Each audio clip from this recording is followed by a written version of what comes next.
Hello प्यारे बच्चों, स्वागत है आप लोगों का हमारे YouTube चैनल में। तो प्यारे बच्चे, इस वीडियो में हम बात करने वाले हैं कक्षा 10वीं की गणित के बारे में।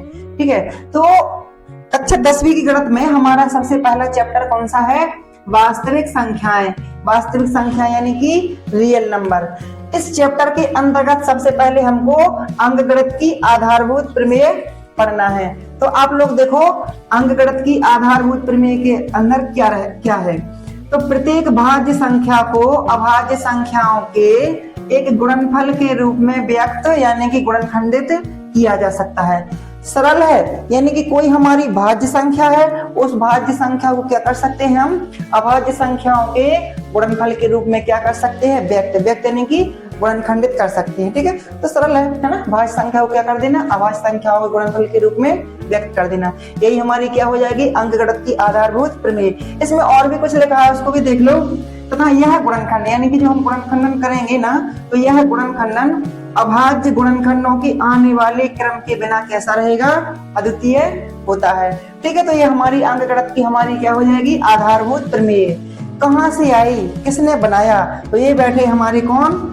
Karl Frederick Gauss. बॉस नहीं, क्या है? Karl Frederick Gauss. इनका जीवन काल है हमारा 1777 से लेके 1855 के बीच का है। इन्होंने अपनी एक रचना थी, कौन सी? डिस्क्विंसेंस अरिथमेटिकी। इसके अंतर्गत इन्होंने क्या किया था? हमारी अंकगणित की जो आधारभूत प्रमेय है, उन्होंने इसी रचना के अंदर लिखा था। और सुनो, जो हमारे कार्ल फ्रेडरिक गॉस है ना, इनको क्या कहा जाता था? गणितज्ञों का राजकुमार कहा जाता था। ठीक है, तो आप लोग यहाँ पर फोकस करो कि जो हमारी अंकगणित की आधारभूत प्रमेय है, इसको आप लोगों को याद करना है। हमारे पेपरों में आ चुकी है, मोस्ट है, इसको आप लोग याद कर लेना। ठीक है, तो इसके बाद हम बात करने वाले हैं इस अध्याय में आने वाले हमारे जो कंसेप्ट है, फॉर्मूलास है, उनके बारे में बात करने वाले हैं। तो एक अध्याय में हमारे जो कंसेप्ट हमको क्लियर होने चाहिए, वो सबसे पहले तो ये है कि यदि कोई संख्या अंक 0 पर समाप्त होती है तो किस रूप में होना चाहिए? 2 की पावर m गुणे 5 की पावर n, इस रूप में होना चाहिए। तभी वो कहां पर समाप्त होगी? अंक 0 पर समाप्त होगी। ठीक है, तो आप लोग याद रखना, यदि कोई संख्या अंक 0 पर समाप्त होती है तो किस रूप में होना चाहिए?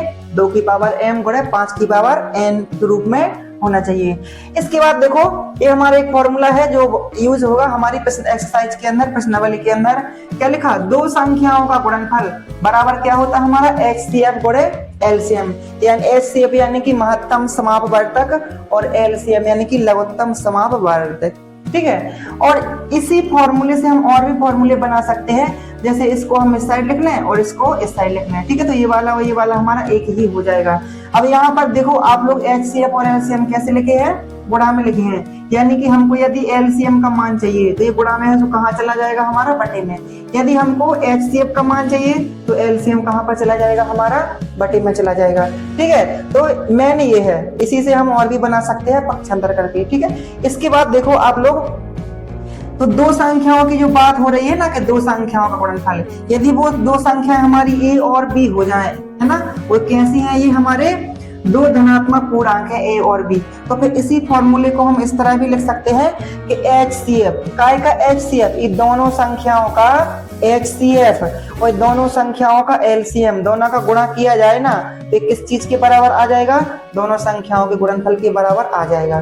तो दोस्तों याद रखना, ये बहुत ही इंपॉर्टेंट बात है कि किन्हीं भी दो संख्याओं का गुणनफल कैसा होता है? उन संख्याओं के HCF और उन संख्याओं के LCM। तो HCF और LCM दोनों के गुणनफल के बराबर हो जाएगा। ठीक है, और एक सूत्र और भी आप लोग याद रखना, भाज्य बराबर भाजक गुणे भागफल और प्लस शेषफल। ठीक है, तो प्यारे बच्चों, ये तो हो गए हमारे कंसेप्ट और फॉर्मूला। अब आप लोगों को पता होना चाहिए कि हमारे एक अध्याय में कुल 7 एग्जाम्पल हैं। कितने एग्जाम्पल हैं? 7। तो आप लोग बने रहिए और देखिए। तो सबसे पहले हमारा जो एग्जाम्पल है, उसमें पहला क्वेश्चन जो है उसको समझो। लिखा है कि जो संख्याओं यानी कि 4 की पावर n, 4 की पावर n, देखो लिखा है 4 की पावर n और कह रहे हैं संख्याओं। क्या कह रहे हैं? संख्याओं, यानी कि एक संख्या नहीं है, इससे बहुत सारी संख्याएं बन जाएंगी। कैसे? तो आगे देखो कि n एक प्राकृतिक संख्या है, यानी कि इस n की जगह पर आप लोग प्राकृतिक संख्या रखोगे ना, 1 2 3 4, ये बहुत सारी संख्याएं बन जाएंगी। ठीक है, तो हमसे पूछ रहे हैं इस क्वेश्चन में कि क्या n का कोई ऐसा मान है जिसके लिए 4 की पावर n कहां पर समाप्त हो, अंक 0 पर यानी कि 0 पर समाप्त हो। ठीक है, तो क्वेश्चन सबसे पहले समझो आप लोग, क्वेश्चन में क्या लिखा है कि 4 की पावर n पर हमको विचार करना है और n की जगह पर यदि प्राकृतिक संख्या रख रहे तो हमसे पूछ रहे कि बताओ कोई n का ऐसा मान है जिसके लिए 4 की पावर n कहां पर समाप्त हो जाए, अंक 0 पर। तो अभी अभी हमने आप लोगों को कंसेप्ट में बताया कि यदि कोई संख्या अंक 0 पर समाप्त होना चाहती है तो उसका अभाज्य गुणनखंड किस रूप में होना चाहिए, 2 की पावर m गुणे 5 की पावर n के रूप में होना चाहिए। अब देखते हैं 4 की पावर n इस रूप में आती है कि नहीं, यदि नहीं आएगी तो अंक 0 पर समाप्त नहीं होगी। तो चलो बच्चों इसको हम सॉल्व करते हैं और 4 की पावर n के क्या निकालते हैं हम, अभाज्य गुणनखंड। तो बताओ 4 को क्या लिखेंगे, 2 गुणे 2 और पावर कितनी लगी है n। अब आप लोग देख रहे हो 2 गुणे 2 2 बार है, इसलिए 2 की पावर हम कितनी कर देंगे 2 और ऊपर पहले से कितनी घात चल रही है n। आप लोगों को पता है घातांकों के नियम कि घातों के ऊपर घाते हैं तो घातों के क्या हो जाते गुणा, इसलिए 2 का गुणा काय में हो जाएगा n में, तो 2 की पावर कितनी हो जाएगी हमारी 2n हो जाएगी।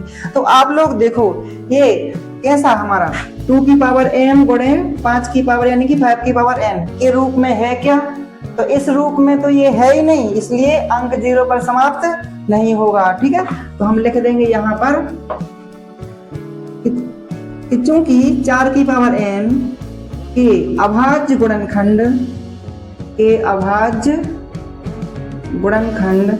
इस रूप में नहीं है, 2 की पावर m गुणे 5 की पावर n के रूप में नहीं है, के रूप में नहीं है। और जब रूप में नहीं है तो लिख देने के अतः n का ऐसा कोई मान नहीं, n का ऐसा कोई मान नहीं जिसके लिए, ठीक है भी लिख देना अच्छा लगेगा, बढ़िया, का मान नहीं है जिसके लिए क्या 4 की पावर n कहां पर समाप्त हो, अंक 0 यानी कि 0 पर समाप्त हो। ठीक है, तो n का ऐसा कोई मान नहीं है जिसके लिए 4 की पावर n कहां पर समाप्त हो, 0 पर, क्योंकि हमारा कंसेप्ट ही है कि जो 2 की पावर m गुणे 5 की पावर n के रूप में आएगा जिसका गुणनखंड वही अंक 0 पर समाप्त होगा, बाकी समाप्त नहीं होगी। आप लोग देख रहे हो 4 की पावर n इस रूप में नहीं है, 4 की पावर n के गुणनखंड इस रूप में नहीं है, इसलिए अंक 0 पर समाप्त नहीं होगा। तो इसको हम दूसरे मेथड से भी कर सकते हैं, यानी कि 4 की पावर जो n है ना, तो n की जगह पे हम क्या रखते जाएं, प्राकृतिक संख्या। तो आप लोग खुद देख लेना कि यहाँ पर 0 पर समाप्त होता है कि नहीं होता है। तो कितना था हमारा 4 की पावर n और n की जगह पर क्या रखना था, प्राकृतिक संख्याएं। तो n के मान हमारे क्या हो जाएंगे 1 2 3 4 यही हो जाएंगे ना। तो यहाँ पर रखते जाओ, सबसे पहले लिखेंगे हम कि जब n बराबर कितना हो हमारा 1, तो आप लोग n की जगह पर कितना रखोगे 1, वो 1 पावर तो सब पर रहती है, इसको लगाने की जरूरत नहीं है, यानी कितना रहेगा हमारा 4। अब यदि n का मान हम कितना ले रहे हैं 2, तो आप लोग देखो इसकी जगह पर कितना रख रहे हैं 2, तो 4 का वर्ग कितना हो जाता है 16। इसके बाद n का मान यदि हम कितना ले रहे हैं 3 ले रहे हैं, तो n 4 की पावर कितनी हो जाएगी 3 हो जाएगी, तो 4 का घन कितना हो जाता है हमारा 64। तो आप लोग ऐसे रखते जाओगे, यहाँ पर प्राकृतिक संख्या है तो आप लोग देख रहे हैं, तो 4 की पावर n कहाँ पर समाप्त हो रहा, या तो 4 पर या फिर 6 पर, 4 और 6 के अलावा किसी भी अंक पर समाप्त नहीं हो रहा है। ठीक है, तो आप लोग ऐसे मान ये रखते जाओगे, ये चला जाएगा। ठीक है, आगे है ना बहुत सारी संख्या, तो रखते जाओगे तो कहाँ पर समाप्त हो रहा है 4 या 6 पर, ना कि 0 पर। तो आप लोग लिख देना कि चूंकि n का कोई ऐसा मान नहीं है, ऐसा मान नहीं है जिसके लिए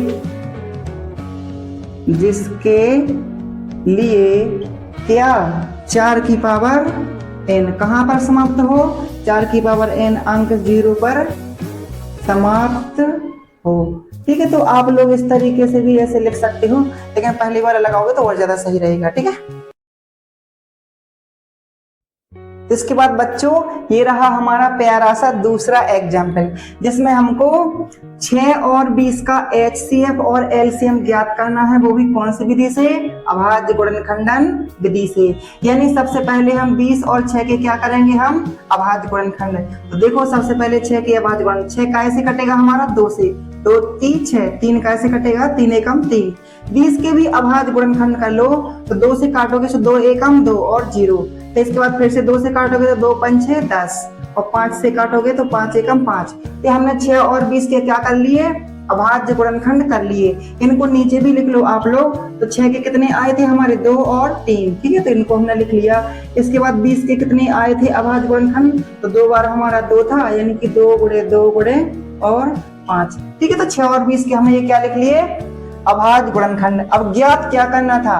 HCF और LCM। सबसे पहले HCF लिखा है तो हम सबसे पहले HCF ही ज्ञात करेंगे। कैसे आएगा HCF? देखो छोटी सी बात, दोनों के जो उभयनिष्ठ गुणनखंड है, यानी कि जो दोनों में मैच कर रहा, तो दोनों में क्या मैच कर रहा हमारा? 2 मैच कर रहा, 3 तो कहीं है ही नहीं, यानी कि जो हमारा मैच कर रहा है वही हमारा क्या हो जाएगा? HCF, ठीक है। तो HCF हो जाएगा हमारा कितना? 2। एक ज्ञात करना था इसलिए 2 हो जाएगा हमारा आंसर। इसके बाद हमको LCM भी ज्ञात करना था। क्या ज्ञात करना था? LCM। HCF और LCM जानते हो? HCF कहलाता हाईएस्ट कॉमन फैक्टर और ये कहलाता लोएस्ट कॉमन मल्टीपल, ठीक है। ये मासा और ये लासा, ठीक है। कैसे निकालोगे LCM? तो सुनो ध्यान से, किसी भी संख्या को छोड़ना नहीं है और प्रत्येक संख्या के हमको बड़े बड़े जोड़ा लिखना। कौन कौन से बड़े बड़े जोड़ा? तो सबसे पहले हमने लिया क्या? 2। तो 2 को देखो कि सबसे बड़ा जोड़ा कहाँ पर है? तो यहाँ पर तो 1 बार है, तो यहाँ पर कितनी है? 2 बार। तो ये बड़ा जोड़ा हो गया, इसलिए हम इसको लिख लेंगे, ठीक है। हमने 2 का बड़ा जोड़ा लिख लिया। अब इस पर ध्यान देने की जरूरत नहीं है, ठीक है, और किसी को छोड़ना भी नहीं है, ठीक है। तो इसके बाद किसकी बारी आएगी? 3 की। तो 3 एक बार है तो छोड़ना नहीं है, तो इसको भी हम लिख लेंगे। और 5 भी है हमारा, तो इसको भी लिख लेंगे। तो हर संख्या का बड़ा जोड़ा लिख लेना, ठीक है, छोटे वाले नहीं लिखना। और जो और किसी भी संख्या को छोड़ना भी नहीं है, ठीक है, ये भी याद रखना। इसके सभी के गुणा कर लो तो क्या आ जाएगा हमारा? LCM। तो 2 दूनी 4 और 4 पंचे 20 और 20 का गुणा 3 में करोगे तो कितना हो जाएगा? 20 3 60 हो जाएगा। तो यही हमारा क्या हो जाएगा? आंसर, ठीक है। चाहे जैसे गुणा कर लेना, चाहे इस साइड से चाहे उस साइड से, ठीक है। तो ये हो गया हमारा दूसरा एग्जाम्पल। तो इसके बाद हमारा एग्जाम्पल नंबर है कौन सा? 3। करना वही है, 96 और 404 का HCF और LCM ज्ञात करना है, वो भी अभाज्य गुणनखंडन विधि से। तो देनी डायरेक्ट करो सीधे। सबसे पहले क्या करेंगे हम? 96 के अभाज्य गुणनखंड। लास्ट में 6 लिखा है, 2 से कट जाएगा, तो 2 चौके 8। तो 9 में से 8 चलेंगे, कितना बचा हमारा? 1 लगाएंगे बगल में, तो कितना हो जाएगा? 16। तो 2 अट्ठे 16। फिर से 2 से काटो तो 2 दूनी 4, 2 चौके 8। फिर से 2 से काटो तो 2 एकम 2 और 2 दूनी 4। फिर से 2 से काटो तो 2 छंग 12 हो जाएगा और 2 3 6 हो जाएगा और 3 एकम 3। तो ये हमारे 96 के क्या हो गए? अभाज्य गुणनखंड। इसके बाद 404 के भी हम गुणनखंड कर देंगे। लास्ट में 4 है इसलिए 2 से काटेंगे, तो 2 दूनी 4, 2 का भाग 0 में दोगे 0 आएगा। फिर से 2 दूनी 4, ठीक है। तो इसके बाद 2 एकम 2, 0 में 0 आएगा, 2 एकम 2 और 101 क्या है? हमारी अभाज्य संख्या, इसलिए 101 का भाग 101 में दोगे तो कितनी बार जाएगा हमारा? 1 बार जाएगा। तो 96 और 404 के सबसे पहले क्या कर लिए हमने? अभाज्य गुणनखंड। इनके गुणनखंडों को सबसे पहले हम कैसे लिखेंगे? पास पास में। 5 बार हमारा 2 है, तो सबसे पहले इनको लिख लेंगे हम, ठीक है। और लास्ट में क्या था हमारा? 1 3 था, ठीक है। और 404 के आप लोग देखो कितने आए थे हमारे? 2 है ना, थे 2 बार और 101 भी था हमारा। अब इसके बाद निकालना क्या था हमको? HCF। क्या निकालना था? HCF, highest common factor. तो दोनों के जो गुणनखंड है, जो संख्या कॉमन है ना, दोनों में एक जैसी दिख रही है, वो हम लिख लेंगे। तो आप लोग देख रहे है ना, ये क्या है? दोनों में एक जैसा दिख रहा, इसलिए हम इसी को लिख लेंगे। तो 2 गुणे 2 यानी कि 2 दूनी कितना हो जाएगा हमारा? 4। तो यही हो जाएगा हमारा HCF। क्या हो जाएगा? HCF। इसके बाद इसमें LCM भी तो ज्ञात करना था। तो LCM कैसे ज्ञात करोगे? तो देखो ध्यान से, lowest common least common multiple. कैसे निकालोगे?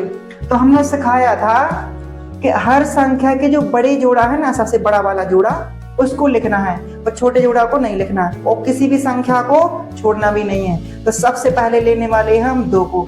तो 2 को देखो, ये तो यहाँ पर 2 बार है, लेकिन ये कितनी बार है हमारा 5 बार, तो ये बड़ा जोड़ा है, इसलिए छोटे वाले को नहीं लिखना, किसको लिखेंगे बड़े जोड़ा को, इसको लिखेंगे 5 बार। तो 1 2 3 4 और 5, तो बड़ा जोड़ा लिख गया 2 का, इसलिए छोटा लिखने की जरूरत नहीं है, और किसी भी संख्या को छोड़ना भी नहीं है। तो 3 हमारा यहाँ पर एक बार है, तो इसको भी हम लिख लेंगे, और 101 भी हमारा था, तो इसको भी लिख लेंगे, ठीक है। इन सभी के क्या कर लेंगे हम गुणा, तो आ जाएगा हमारा क्या एलसीएम। अब आप लोग देख रहे हो कि 5 बार हमारा 2 और 1 बार 3, इन सभी का गुणा करोगे ना, 5 बार 2 और 1 बार 3, इन सभी का गुणा करोगे तो कितना आने वाला है हमारा 96, ठीक है। तो यहाँ से लेके यहाँ तक कितना आएगा 96, गुणा में कितना था हमारा 101। अब ठीक है, अब 96 में हम 101 क्या क्या कर लेंगे हम गुणा, 1 का गुणा 96 में करोगे कितना आ जाएगा 96, 0 का करोगे तो क्या आ जाएगा 0 0, फिर से 1 का करोगे तो कितना आ जाएगा 96, इसको हम ऐड कर देंगे, जोड़ देंगे, ठीक है। तो 6 9 6 9, अरे ये तो कितना आ गया हमारा 96, तो कितना आ जाएगा हमारा एलसीएम 9696, ठीक है। तो इस अपशिष्ट पदार्थ को हम हटाए देते हैं, ठीक है, वही हो जाएगा हमारा प्यारा सा आंसर, यानी कि एलसीएम, ठीक है। तो मस्त सवाल है, आप लोग सीखते जाओ, आगे एग्जाम्पल भी देखो, ठीक है। तो डियर स्टूडेंट, इसके बाद हमारा एग्जाम्पल नंबर है कौन सा, चौथे नंबर का। फिर वही करो, क्या करना है, 6 72 और 120 का क्या निकालना है, एचसीएफ और एलसीएम, वो भी अभाज्य गुणनखंडन विधि से, यानी विधि तो वही विधि है। तो देखो ध्यान से, इसमें सबसे पहले तीनों संख्याओं की हम क्या करेंगे, अभाज्य गुणनखंड करेंगे। सबसे पहले कौन सी संख्या लिखी है 6, अरे ये तो छोटा है, जल्दी से काट दो, 2 3 6, 3 एकम 3। अब इसके बाद क्या लिखा है 72, तो इसके भी हम अभाज्य गुणनखंड करेंगे। आप लोग देख रहे हो लास्ट में 2 लिखा है, इसलिए कितने से काट देंगे हम 2 से, क्योंकि जब अंत में ना इकाई के स्थान पर 0 2 4 6 8 होता तो हम 2 से काट देते। तो 2 3 6, तो इसमें से 6 चला गया, कितना बचा 1, तो 1 बचा, 100 लगा देंगे हम बगल में, तो कितना हो जाएगा 12, तो 2 6 12, फिर 2 से काटो तो 2 एकम 2, अब इसमें से 1 बच जाएगा तो बगल में आएगा, तो 2 8 16, इसके बाद 2 9 18, 9 तो 3 से कटेगा, तो 3 3 का 9, और 3 एकम 3 आ जाएगा। इसके बाद 120 के भी हम अभाज्य गुणनखंड करेंगे, लास्ट में 0 है इसलिए 2 से कट जाएगा, 2 6 12, और 0 तो ज्यों का त्यों, फिर इसके बाद 2 3 6, 0 ज्यों का त्यों, फिर 2 एकम 2, अब 1 बच गया तो बगल में आएगा, तो 10 हो जाएंगे, तो 2 5 6 10, 15 कटेगा 3 से, तो 3 5 15, और 5 एकम 5। तो ये कर लिए हमने तीनों संख्याओं के अभाज्य गुणनखंड। तीनों के अभाज्य गुणनखंड यहाँ पर हम लिखेंगे एक बार, तो 6 के क्या आए थे हमारे 2 गुणे 3, इसके बाद 72 के क्या आए थे, तो 3 बार था हमारा 2, तो सबसे पहले हम 3 बार लिख लेंगे हम 2 को, तो इसके बाद 2 बार क्या था हमारा 3, तो इसको भी लिख लेंगे। तो बताओ इसके बाद 120 के अभाज्य गुणनखंड क्या आए थे, तो 3 बार था हमारा 2, तो सबसे पहले 3 बार लिखेंगे हम 2 को, एक बार आया था 3 और एक बार आया था 5। क्या निकालना है, तो आप लोग देखो, सबसे पहले एचसीएफ चाहिए, क्या चाहिए एचसीएफ, कैसे निकालोगे, तो तीनों में जो संख्या कॉमन दिख रही, यानी कि जो तीनों में है वो लिखना है। तो देखो 2 इसमें है, 2 इसमें है, 2 इसमें है, तो सबसे पहले 2 लिख लो, इसके बाद 3 इसमें भी है, 3 इसमें भी है, 3 इसमें भी है, तो क्या लिख लो 3 भी लिख लो। इसके अलावा कोई और संख्या उभयनिष्ठ गुणनखंड और तो कोई है नहीं है ना कॉमन फ्रेंड, इसलिए हम इन्हीं का गुणा कर लेंगे, तो कितना हो जाएगा 3 दूनी यानी 2 3 6, और यही हो जाएगा हमारा एचसीएफ। इसके बाद क्या निकालना था, इसके बाद हमको एलसीएम निकालना था। क्या निकालना था, एलसीएम। कैसे आता, तो फिर से सुनो, मैंने बताया था कि प्रत्येक संख्या का क्या लिखना, हमको बड़ा जोड़ा लिखना और छोड़ना किसी को है नहीं। सबसे पहले 2 देखो, तो 2 यहाँ पर कितनी बार है, 1 बार, यहाँ पर कितनी बार है 3 बार, और यहाँ पर भी कितना है 3 बार, तो ये बड़ा जोड़ा हो गया। अब ये तो ये लिख लो या फिर ये लिख लो, लेकिन कोई भी एक लिखेंगे, ठीक है, तो यही लिख लो, हम लिखे ले रहे हम, तो कितना है हमारा 3 बार, तो ये लिख गया, इसलिए अब 2 किसी को भी लिखना जरूरी नहीं है। इसके बाद किसकी बारी आएगी, हमारी 3 की, तो 3 का बड़ा जोड़ा देखो, यहाँ पर है 1 बार, यहाँ पर है 2 बार, और यहाँ पर कितनी है 1 बार, तो बड़ा जोड़ा तो हमारा ये है, इसलिए हम इसको लिख लेंगे और इनको छोड़ देंगे, ठीक है। तो ये बड़ा जोड़ा है 3 का, इसलिए हम इसको लिखे ले रहे हैं, ठीक है, और छोड़ना किसी को है नहीं, तो 5 1 बार है तो उसको भी हम लिख लेंगे, ठीक है। तो याद रखना, हर संख्या के बड़े बड़े जोड़ा लिखना, उससे जो छोटे हैं उनको नहीं लिखना, ठीक है। इनका गुणा कर लो तो वो आ जाएगा हमारा एलसीएम। तो 2 दूनी 4, 4 दूनी 8, और ये हो जाएगा हमारा 3 तर का 9, तो 8 9 72, और 72 में कर लेंगे हम कितने का गुणा, 5 का। ठीक है, तो 5 दूनी 10 का, 0 हासिल 1, और 5 7 35, और एक कितना हो जाएगा हमारा 36, यानी कितना आ गया 360। यही हो जाएगा हमारा एलसीएम। ठीक है, इसको मारो गोली। ठीक है, तो ये हो गया दोस्तों हमारा चौथे नंबर का एग्जाम्पल। ठीक है।